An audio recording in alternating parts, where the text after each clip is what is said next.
Nacimientos y Piñatas 2019-2020 es la nueva exposición que se presenta sobre Paseo de la Reforma.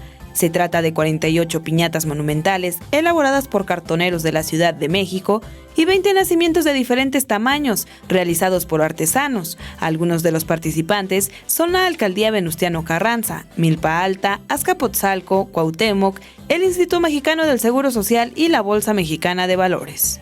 Hay algunas que son de barro, hay otras que son de papel maché, hay unas que son de una mezcla ahí como de madera y hay unas que mezclan distintos tipos de artesanías. La Ciudadela tiene Shakira, tiene unas formas que están todas coronadas con Shakira, muy bonitas, y hay algunas muy alegóricas, sencillas, pero muy bonitas, como la de Turibús, en donde está montada el nacimiento montado sobre un turibús, por ejemplo.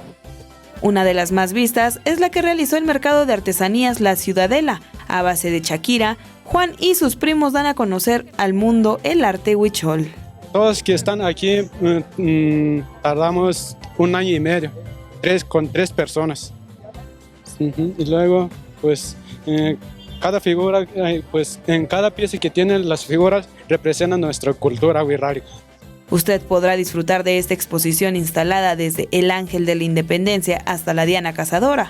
Esta muestra que da a conocer parte de nuestras tradiciones permanecerá hasta el 6 de enero.